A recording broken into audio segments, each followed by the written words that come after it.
All right. Hey, Brooke, thanks for joining us on 502 Entrepreneurs. How are you doing today? I'm doing very well, thanks. Oh, great. That's awesome. I'm super glad to have you here. This is my first time recording the podcast with a new platform. Typically, I have people over to my place. We record in studio, but because of coronavirus and things like that, we can't do that anymore for a little while. So here we are on the internet. Well, thanks Recording for letting me pop this way. So your senior cherry. yeah, so if there's any technical problems or something, then we know why. So why don't you go ahead and tell everybody who you are and kind of one of the things that you're working on right now, because we talked a little before we recorded, and you are one busy lady. Hi, yes, thank you. My name is Brooke Haynes, and what I'm doing right now is one of my favorite things I've done in a long time, although I'd probably say that at the time about everything. And I'm helping solopreneurs and small businesses pivot from from in-person trainings or in-person workshops and events, and showing them how to be able to do that online. Not just like how to do it, but like, let's go through that training and figure out how to capture the essence of your training or your workshop in a Zoom room or in WebEx or whatever platform that is most suitable for you. My favorite part is the masterminding, and I also love hosting it in the background because then I get to learn all the things that are happening with everyone. And so that's the two things that I'm doing right now that I've really seen how my past has set me up for this. And I'm really happy to be doing it. Yeah, so you've been helping solopreneurs and entrepreneurs move their content from in person to online even before we've come into this coronavirus situation. So Yes. You're like the ideal person to talk to about it now, because you've had that experience in the past, and it just so happens that there's tons of people now who are caught in a bind and trying to pivot super quick, and may not be doing the right things or may not know exactly how to go. Right. Yes.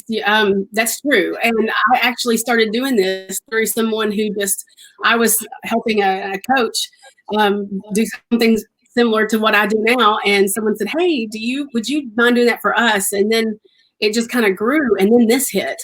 And then when this hit, it just took off. And why I think it took off the most is because of how much fun I was having in it. I was just really having a blast, and it was a way for me. I love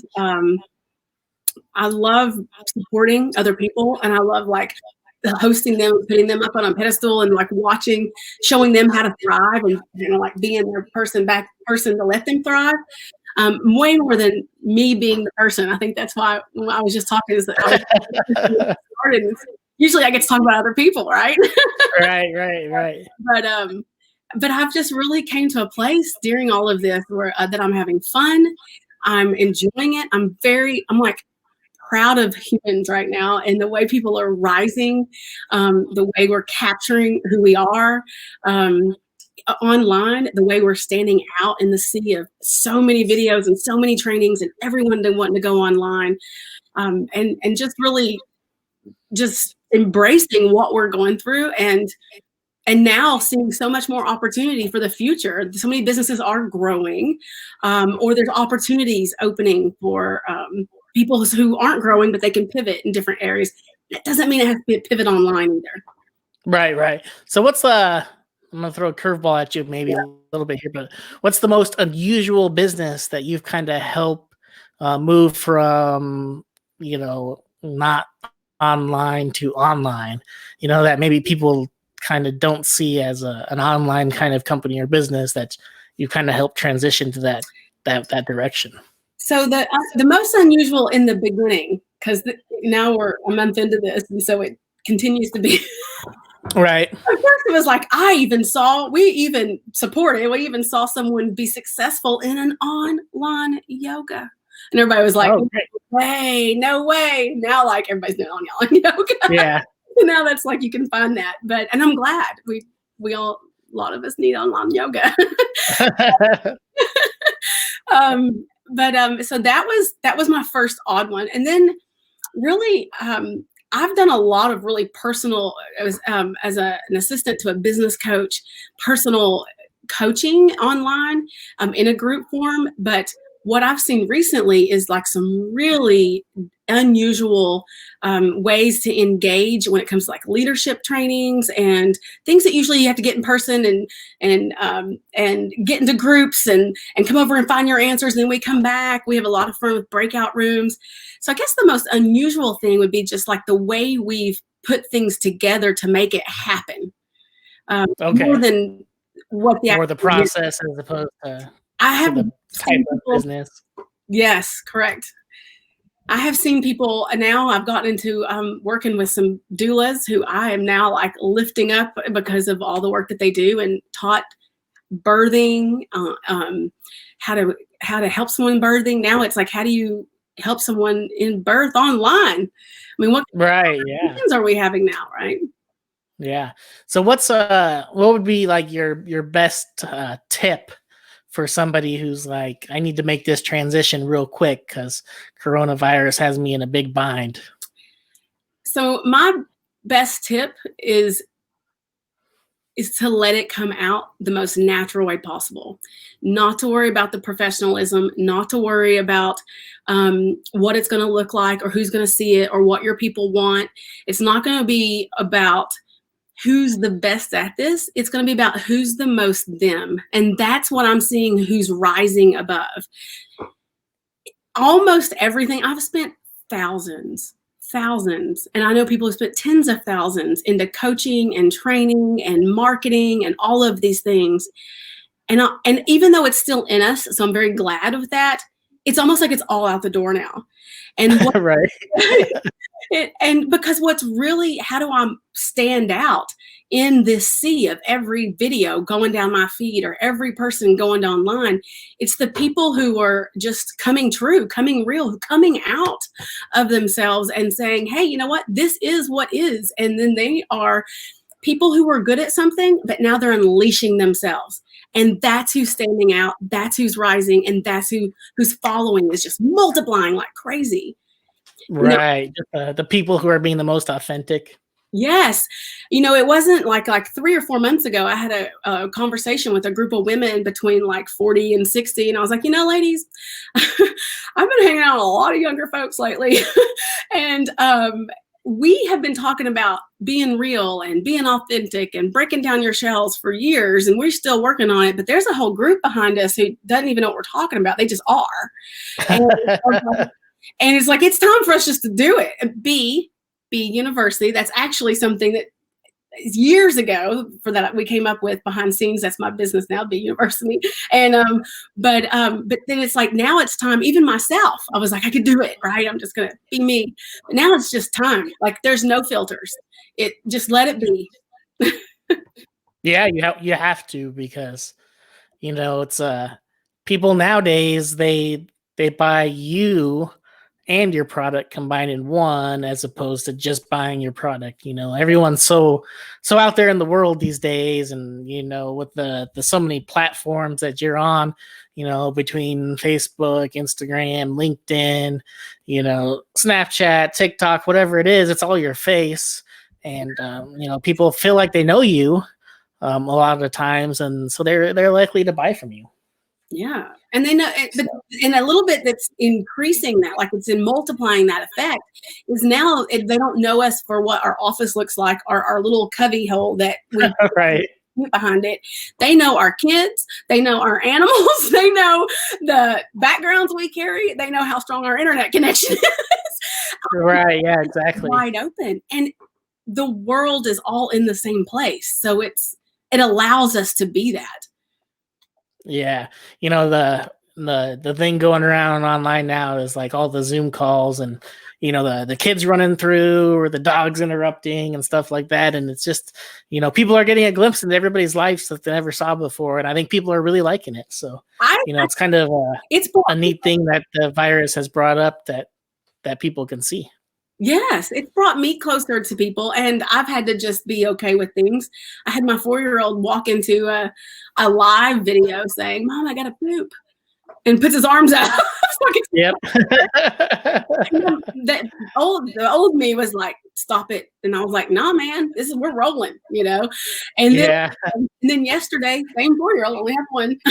I was in a meeting with a group of women, and usually if he starts up, I'll just turn my video off and listen, but I won't be so distracting. My video was frozen. I couldn't turn it off. So I played the beach ball while I was listening. Now I'm getting paid for that event. There is a difference. Yeah. So,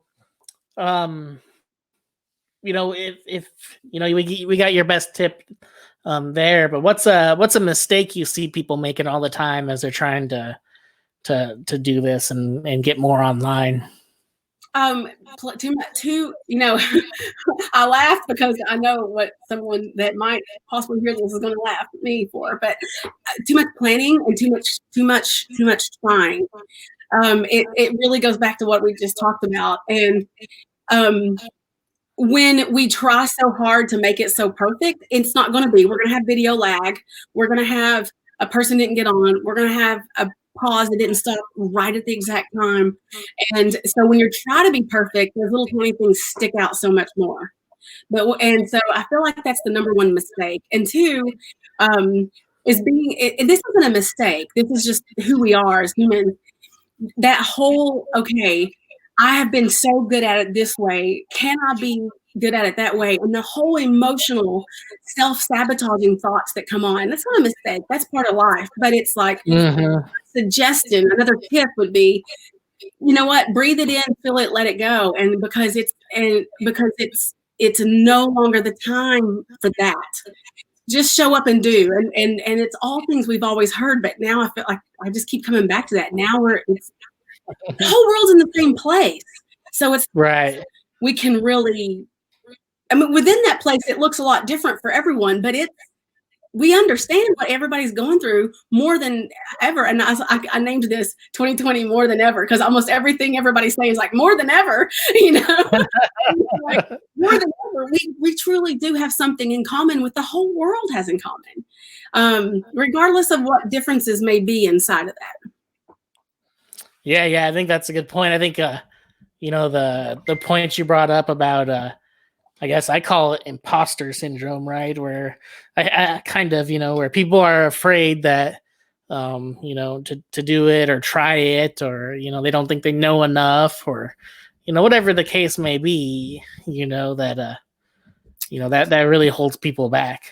I know all about that. I have been I have I've held myself back with the imposter syndrome for a very long time. And because I knew such amazing experts and I have been, I have been gifted with being able to work up front and close with so many incredible people. And professionally, friend-wise, we'll just go on forever about that, but also like professionally. And when it came my turn, like people were grooming me to do something. And then when it came my turn, I never thought I was as good as they were. And so I just dropped the ball every time. And so I understand that. And I get that. And I have done the work. I've been on my journey. I get it. And but this is really just kind of like forced it. And I feel like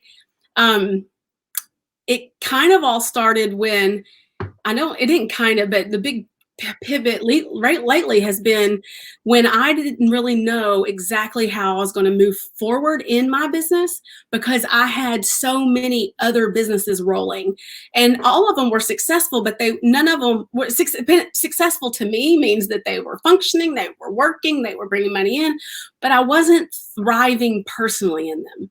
I had learned a lot, but once I had learned everything I could learn, I wasn't going past that. And so I stepped back.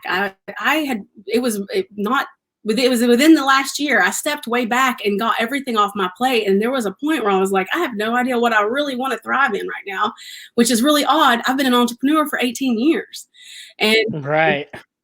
And then what happened is I said, you know what? I didn't say the word screw it, but for this, that's what I said. And it's fun. And I started doing what I love most. And that was having one-on-ones in an old-fashioned one-on-one way and seeing what people are doing and what they're out there. And it wasn't a matter of things just started turning for me. And I started finding myself into what I like talking about and what I'm good at and how I connect with people.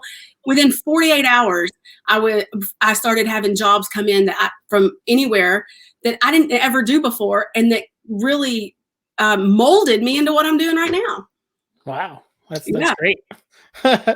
So, that's a kind of a good segue there. You said you've been an entrepreneur for 18 years, which is a long time, and you've done a lot of things in the past. Can you just give us a quick little rundown list of all the things that you've done over those 18 years?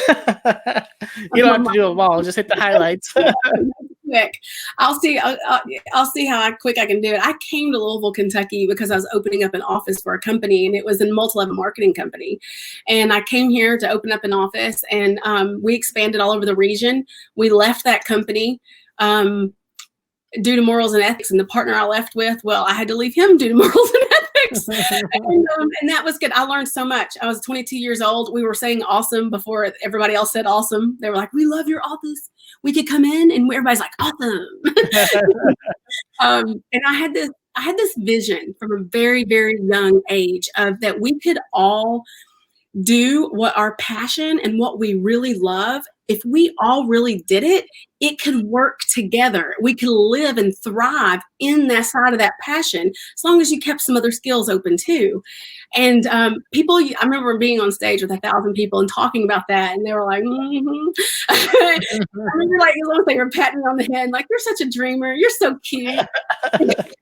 But and then I went on, and I did a more of it was sales career for about 3.5 years, made very good money, redesigned kitchens. And then I said, well, if I'm over here making 6 figures every year, but I'm not as fulfilled, I had worked out of it. I want to go start this, my passion I've been looking at for a long time. And from that was 10, 11 years ago now. And so I resigned from there. And then for the last 11 years, it's been like just trying to roll one company off another, which looked like I wanted to have a farm for abused and abandoned kids. I'm still going to do a program and on a farm. And for kids, at first it was abused and abandoned children until I fostered. And then now I'm like, okay, we're going to narrow in on that. And we're going to do more of a transition program. So I started selling local farm foods and taking them to people's doors. And so here I am thriving in getting that going. And I hit a cap to where I either needed to invest or in bigger. And it was right about the time a big company here had decided to stop, and I was offered, hey, we'll back you up if you want to go big with this. Or I had to stop because I was burned out and still broke. And I loved my passion, but my passion were the children in the program, not the food, even right. though, So then from there, it pivoted again. And I started working with a woman in Canada that was a life coach. And then I trained under her. And then I helped her. And I was a life coach for a couple of years with her through her people, her marketing. Then I built a skincare line for her. And then she retired and hands it to me. And then now I still run the skincare line. And then I took a program on how to do better with that skincare line through a business coach. And guess what? Started working for her for 18 months. I've got to watch her take 40, like probably 47-ish entrepreneurs and helping them really take them and grow their business. And I've been hand on hand with that. So I love watching that. So that's just kind of been how things have molded for me. And so all that's in me, and I loved it all for the time. And now I'm seeing finally myself coming out and seeing the where I stand in. I'm not Tara as a life coach. I'm not Anna as a business coach. I'm Brooke coming out with Brooke's own thing. And it's right. super to watch. That's cool. So let me ask you this then, over those 18 years, what do you think is the biggest mistake or lesson learned that you had over that time? Holding myself back. The biggest thing has been holding myself back and putting those people on the pedestal. Like, oh, they deserve to be on. I mean, they're really great people, but I didn't let myself be as good as them.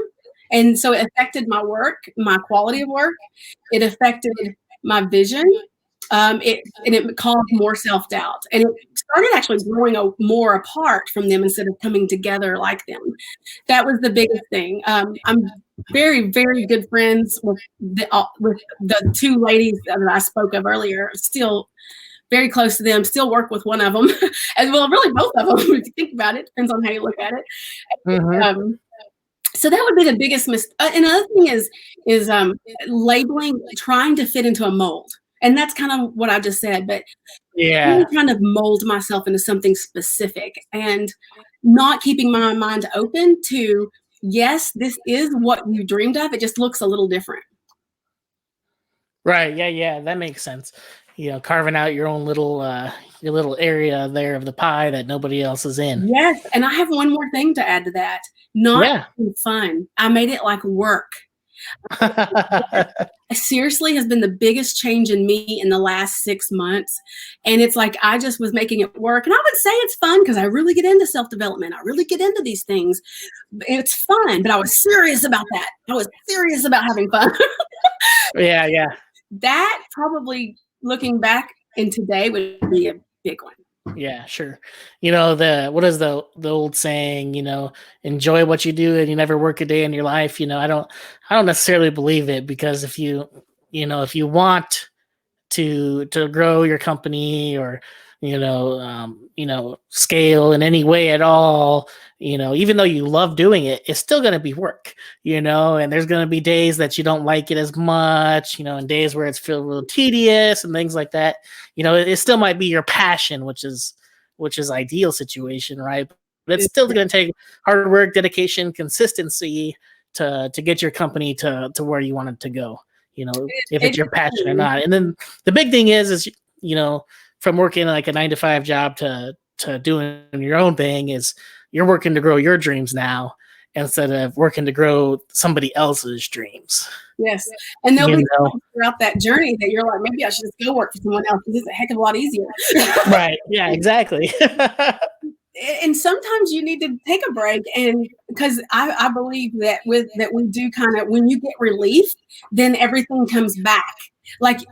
Or comes back in, like you show back up, because when you're relieved and you're not worried about what to do next, what content to put out, or how much money is coming in, or blah blah blah blah blah. And if you take a step back and just find relief in something, then I'll give you an example. I look, I'm like, I get it. It was when I didn't know during that time, and I was like, I really just don't know what to do with this. I went and I did Lyft, and I couldn't believe it, because I didn't have but that wasn't a job. I still had my own thing. I could do it around my son's schedule. Right. I'm going to have fun. And that's when the whole thing started. I said, you know what? I'm going to have fun with this, because I don't have any expectations out of it. And I could watch when I was having fun and when I wasn't, and the difference of the rides and the quality I got.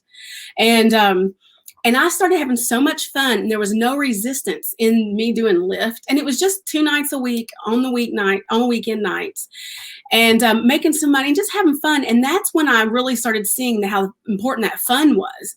And then I had relief. I was like, okay, so that cushioned the wobble during the time of me not knowing really where I wanted to excel. I mean, my skincare company bringing in money still. I had other avenues of income. I have several avenues of income. Yeah.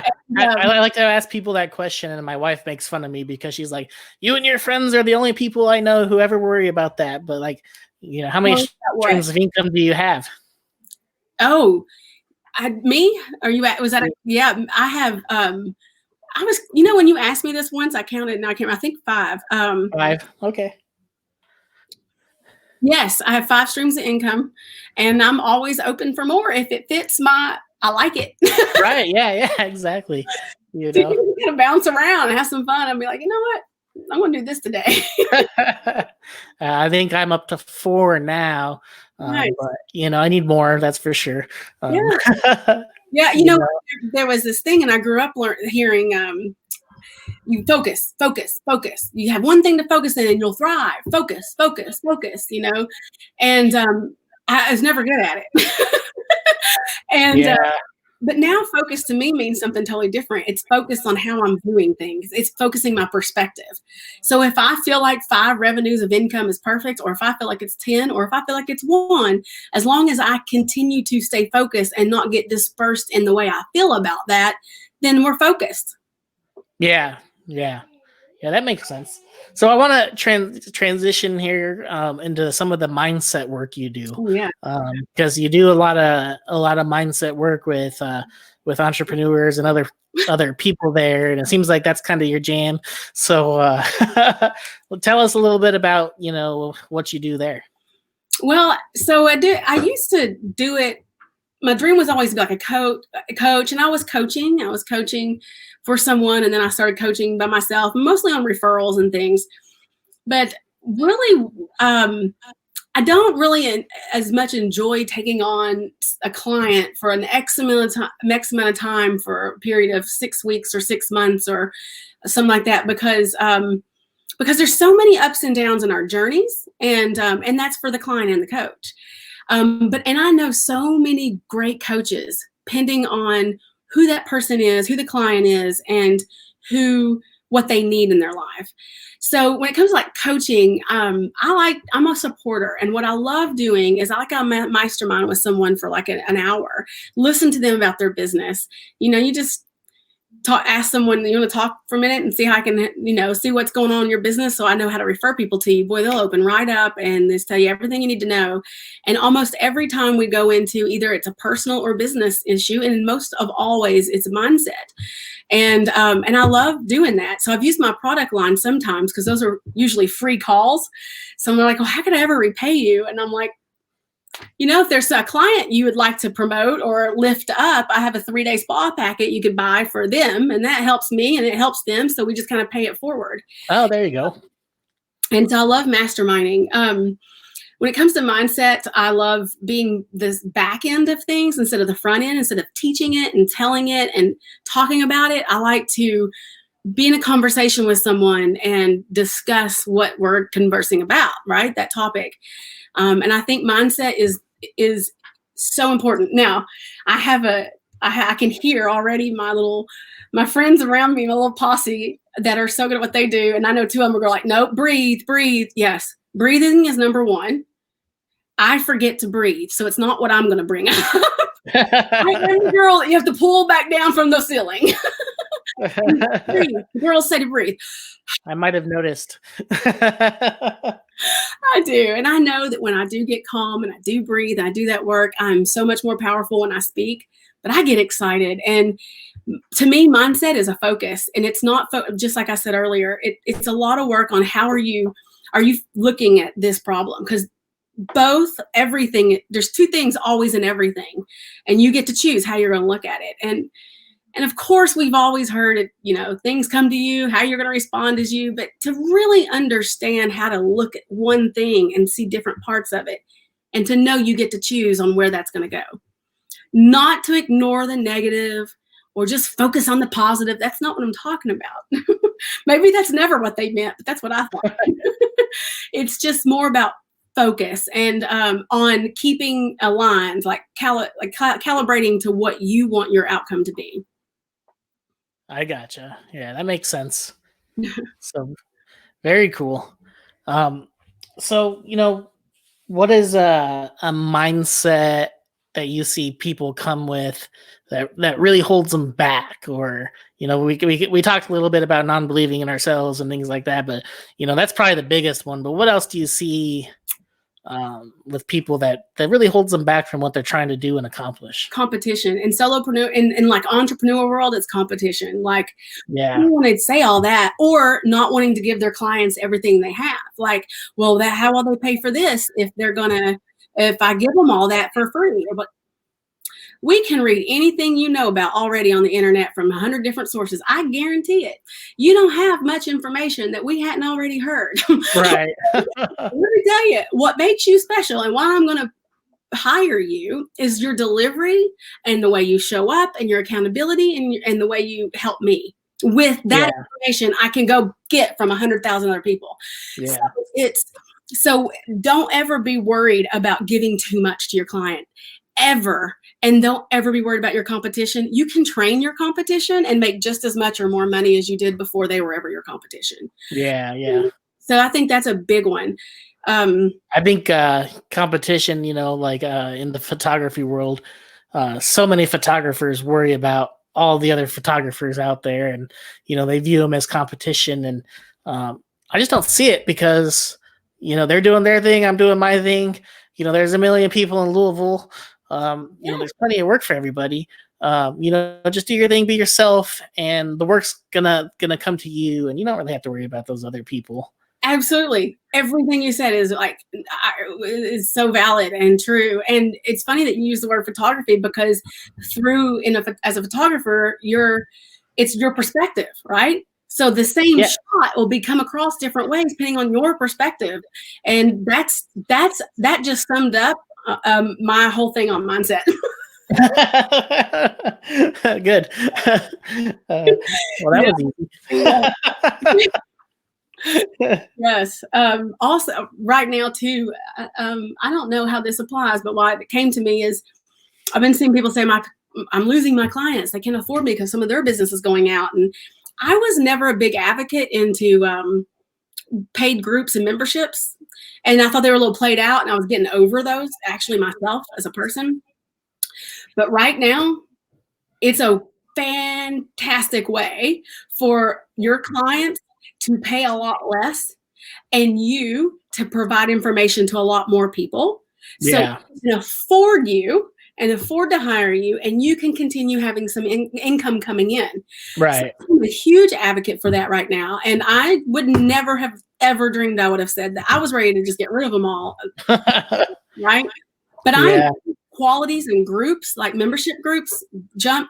In the last 3 weeks, I saw one that's $100 a month go from $223 to $333. I saw people that, I can name many groups, and it depends on if it's a focus. People need that connection and a focus, and they need your content. They need you to come out as you more than ever. Right. Yeah, exactly. So give them access to you, and you will always be remembered for it. Yeah, that's great. That's awesome advice. I think, especially now, because like you said, I think what they say, like 10 million people are filing for unemployment, or something like that. And it's like, if you could make yourself accessible to a lot of these people with a group coaching thing or something like that, then not only can you provide a lot of value to these people, but you're gonna feel good about helping as many people as you can, and it'll just give you some fulfillment down the for yourself, which is good. Absolutely. Yes. They're going to come up if your value is there, like, and then they're going to come up with it no matter what. Like, I know a group that if everything I would pay, I not only have, there's one, but I would pay it over my caffeine or my or something. It's like many things are important. Right. What kind of group is that? It's a mindset group. I mean, it's a mindset and alignment, but it's like to jump into this group and have 400 me's, and people trying to be on the same page. And what do you do about this? And also, it's like just to come there and relax and breathe and be like, it's a safe place. I mean, it's amazing. And I know another group and it's a free group, and she does these little campfires, and it's just such a safe place, and she's so good at encompassing how everyone feels, and it just allows people to relate. And that group is worth whatever she wanted to charge, and because we need outlets right now. Sure. Knowledge. Absolutely. And direct. All right. So are there any tools, free or paid, that you use on your business that you would recommend to other people, for productivity or, quick tips and tricks or whatever, So I'm a Zoom fan. It's so much out there. A WebEx is a good one as well. I've never seen StreamYard before. You better believe I'm going to be looking into this afterwards. Yeah. But so those things are good for like going online and virtually. So I've done a lot of work for other people in their CRMs, and they're really expensive, right? Well, it depends on, relatively speaking, how much you're making and how much you're going to pay. But I'll tell you, for enough people, I'd say 75% of the people I work with, someone that here in Louisville turns me on to one I've never found, because they do not promote. You only have to know through referral, and that's less annoying less annoying CRM. It's $10 a month. It doesn't have all the features, but for 75% of who I know and work with, it's all they need. It's $10 a month, and they do affiliate links. That's why they don't promote. That's why you won't ever find them online. And and if you're looking that up, I'll give you my affiliate link. Is it this?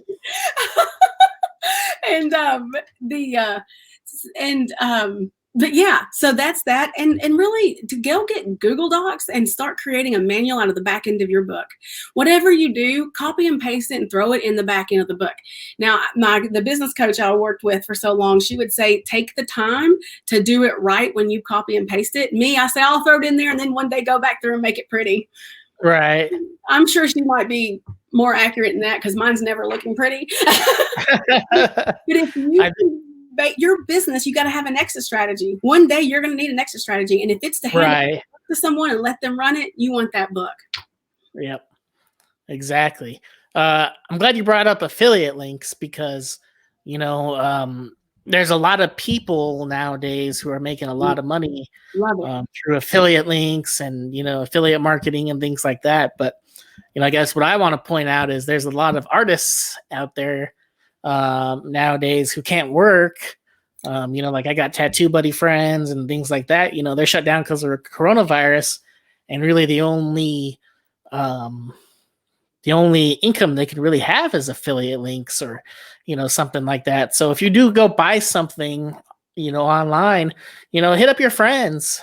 Ask online, has anybody got an affiliate link for XYZ product? Because chances someone does, you're not going to pay anymore, and you're going to help them out with a little commission. And that's great. I'm a huge advocate for affiliate links because it allows us to promote other people and get paid for it. And it's interesting you said that because this has been coming to me for the last 3 or 4 or 5 days. When I did that business with the local farm foods, I wanted to be known for the local people, artists, all that website. And I had a website and I was putting everybody, this was back when Art Edible was like just getting started. And now it bloomed everywhere and beautiful. And I loved that. I had farmers and artists. And now I have a website that I have unlimited amount of products on, and I'm not using it. And I just told a farmer last night, I was like, you're welcome to use my space. I'll put it on there for charge. Then you can have an affiliate that I'll take 30% of what I sell, and anybody can have the affiliate link. By the way, my skincare product, you affiliate, you make 30%. And yeah, that's not bad. 30% is not bad for affiliates. That less annoying CRM, I did not take it seriously just because of the name of it. You get a free month every time you share it to someone to get started. And but I'd do that now. Anybody who doesn't have a website or doesn't want to spend the time or money, they could put it on my website for sure. And they could share the website. They can get their money, and other people could sell the affiliate link. We can look into this. Exactly. I think it's a good way to grow your business as well, right? Because other people could promote you, and you can get in front of a different audience.